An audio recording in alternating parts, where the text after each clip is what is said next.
안녕하세요. 약관관 차트를 보는 박수영 손해사정사입니다. 오늘은 척추 압박골절과 근제보험에 대해서 김도환 손해사정사님과 함께 얘기를 한번 나눠보겠습니다. 안녕하세요. 안녕하세요.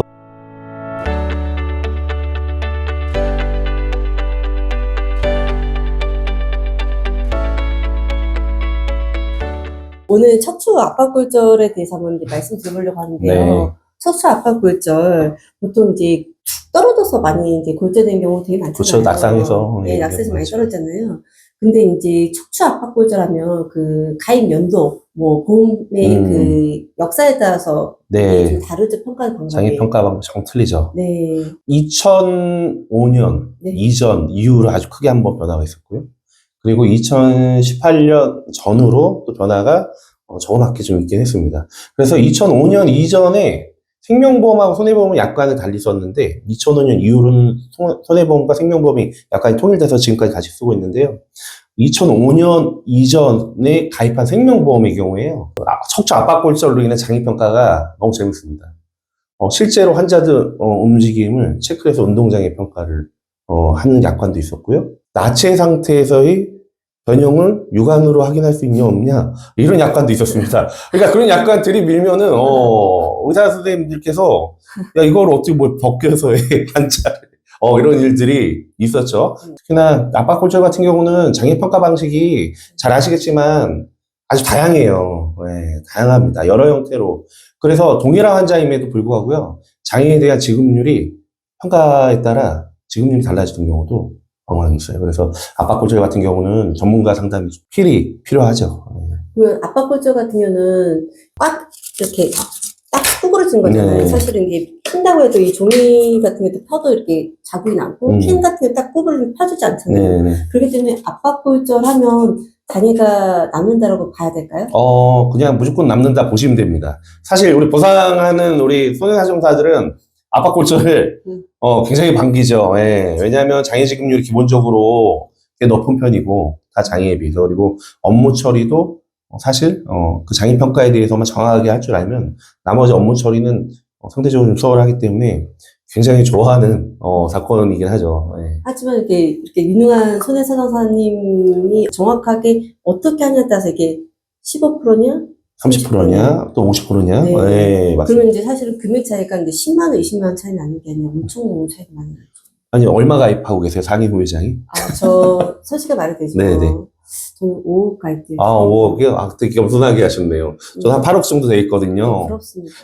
저는 가끔 꿈꿉니다. 압박골절 되는 꿈. 압박골절 환자분들께 죄송하긴 한데, 압박골절은 일단은요, 저희 입장에서 10% 장애부터 있긴 한데, 척추골절이 일어나면 저는 그냥 최저의 장애 지급률이 그냥 15%로 생각합니다. 약간의 1도의, 0.1도의 척추의 변형만 있더라도, 일단 장애 지급률이 15%. 그러면은, 저 같은 경우는 약 8억에 담보가 있으니까요. 그래서 척추 압박골절이 일어나면 1억 넘는 돈의 어떤 보상금을 받을 수 있는 거죠. 네. 그런데요, 이 평가 방법이요. 압박골절 같은 경우는 기형 여부로만 좀 말씀드릴게요. 네. 척추의 전후만 변형 여부를 따지기도 하고요. 척추의 측만, 압박골절이 되면 전후만 변형도 있을 수 있지만 양옆으로 변경된 측만 변형도 있을 수 있고요. 그리고 2018년도 이후 보험이 얼마만큼 늘렸냐 이것까지 평가를 합니다. 그래서 그 세 가지 중에 가장 유리한 거를 갖다가 하면 돼요. 그래서 전후만으로는 평가했더니 15% 장애 지급률이었지만 측만 평가를 했더니 30%인 경우도 봤습니다. 네. 맞아요. 그래서 장애 약관에 따른 내가 장애 평가 방식을 뭘 선택할 거냐에 따라 보험금이 달라질 수 있다 일단.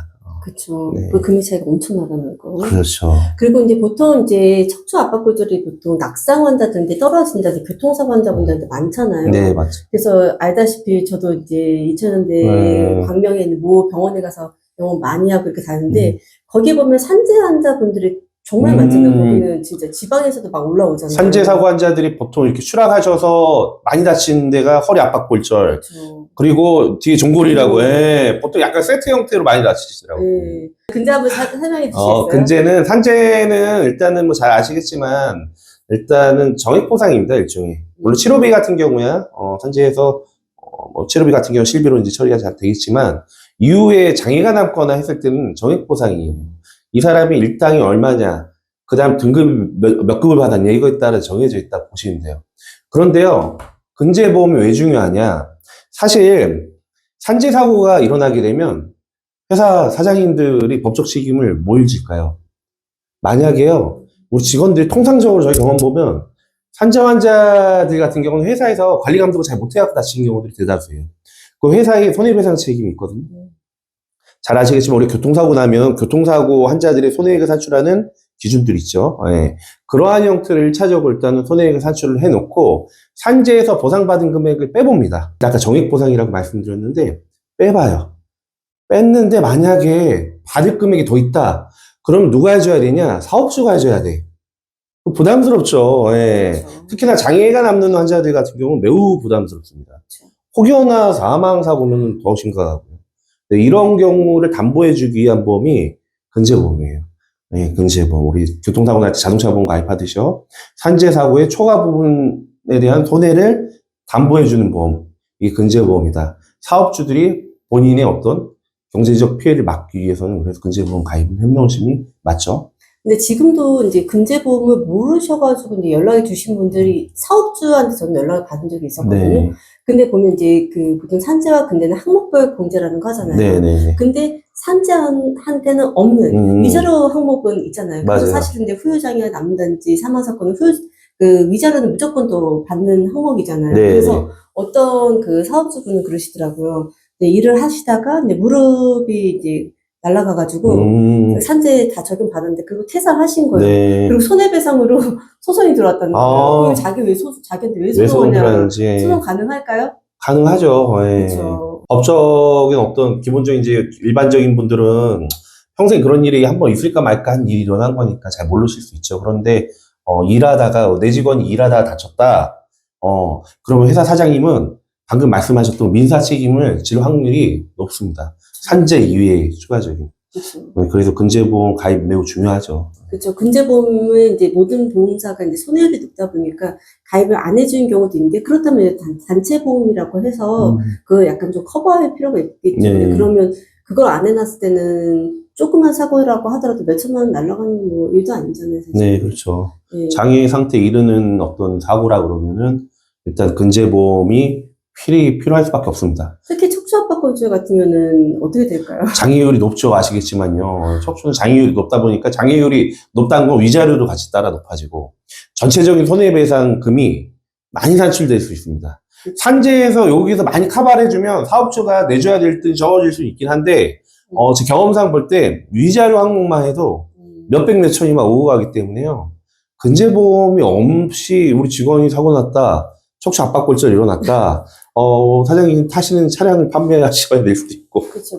네. 물론은 소액으로 해도 몇 천만 원 나갈 것 같은데. 네. 몇백이 안 물론 될 것 같아요. 사안별로는 좀 틀리겠지만 특히나 척추 압박골절 산재 환자들 같은 경우는 근제보험에서 받을 수 있는 금액이 꽤 있을 수 있다. 왜냐?